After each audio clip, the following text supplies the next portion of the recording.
Islam, the religion of Muslims. The 5 Pillars of Islam. Amina is 11 years old. She lives in Glasgow with her parents and younger brother Rahib. She and her family are Muslims. When Amina was younger, her parents taught her all about the 5 Pillars of Islam. These are the 5 things a Muslim must do so they can lead a good and responsible life.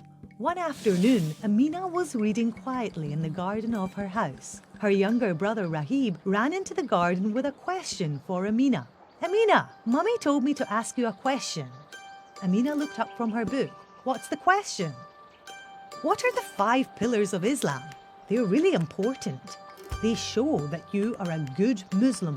"What are they?" asked Rahib. "Well," said Amina, "the first one is Shahada, a special statement. If you say the Shahada in front of 3 people, it means that you can be a Muslim." "What do you have to say?" asked Rahib. "You say there is nothing worth worshipping but Allah and Muhammad is his messenger." "Why don't you say it, Rahib?" "Okay," said Rahib. "There is nothing worth worshipping but Allah and Muhammad is his messenger." "That's the first pillar," said Amina. "What's the second?" asked Rahib. "The second pillar is called Salah. It says that you must pray 5 times a day." "When do you pray?" asked Rahib. "Just before the sun comes up. Then just after 12 o'clock when the sun has just passed its highest point in the sky. Next, it's late in the afternoon. Then just after the sun sets. And lastly, between sunset and midnight." Rahib nodded. "Why do we need to pray?" "We all pray together at the same time, so we are all connected to Allah throughout the day." "And what about the 3rd pillar of Islam?" "The 3rd pillar is called Zakah. It means we all have to give a little bit of money to people who need it more than us," said Amina. "That's good," said Rahib. "We help the poor." "Yes, but it also makes us realize how lucky we are that Allah has given us things we have."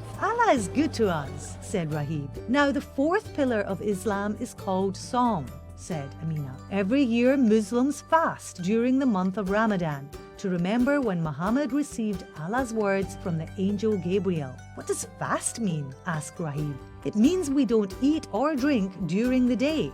"Why?" asked Rahib. "It shows our love of Allah and it teaches us about discipline and sacrifice." "But you won't have to fast until you are older and stronger." "And what's the last pillar of Islam, Amina?" "The 5th pillar of Islam is called Hajj.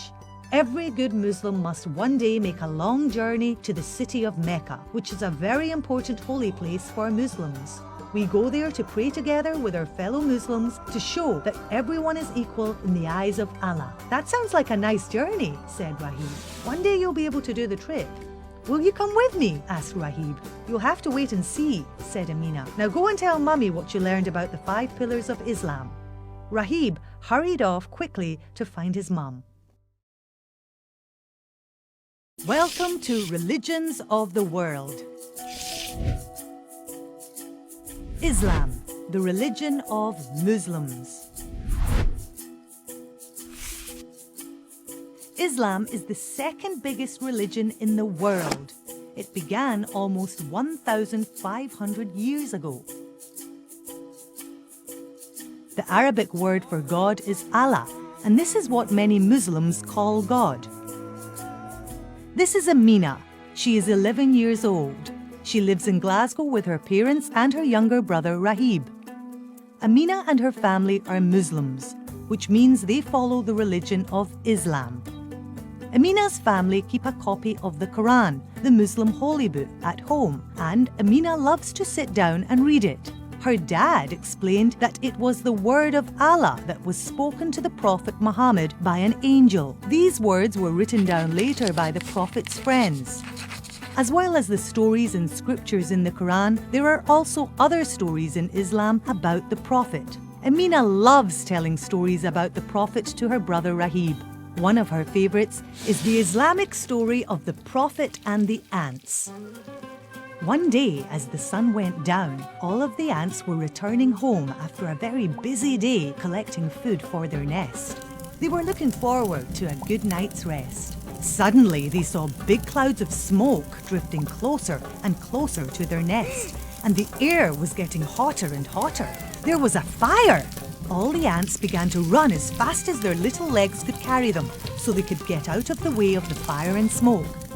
They heard a voice from above saying, "Look what you have done! You've built your fire too close to the ants' nest. The poor little creatures will get burnt."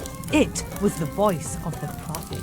He was camping near to the ants' nest with some of his followers who had lit the fire. As soon as the prophet had spoken, the fire was put out. The ants were saved. The prophet said to his followers, "No matter how small or large the animals are, they are all important to God. Everyone should take care of them." The ants all hurried back to the nest and went to bed. They felt safe because they knew that the prophet was looking out for them. "And that is the story of the prophet and the ants," said Amina. Rahib giggled and said, "Can you tell me another one, please?" Amina smiled and started to tell another story. The Islamic story of the crying camel. It was a really hot day, so hot that everyone in the town was sheltering in the shade. The prophet was walking through a garden when it sounded like someone was crying. There was a poor, overworked camel tied up to a tree with no shade. The hot sun was beating down on the camel and he had nothing to drink. The camel's owner was resting nearby in the shade. The prophet walked over and said to him, "Your camel is just as much a part of God's world as you or I. It is our duty to treat the camel well, to feed it, and to make sure that it has enough to drink." The owner looked very ashamed and promised to take care of the camel properly from now on. Amina smiled at Rahib and said, "It's really important we care for all of Allah's creatures equally." Rahib nodded and asked, "Can you tell me another story?" "Not tonight," said Amina. "It's time for bed." Rahib hurried to bed, excited to hear what stories Amina would tell him tomorrow.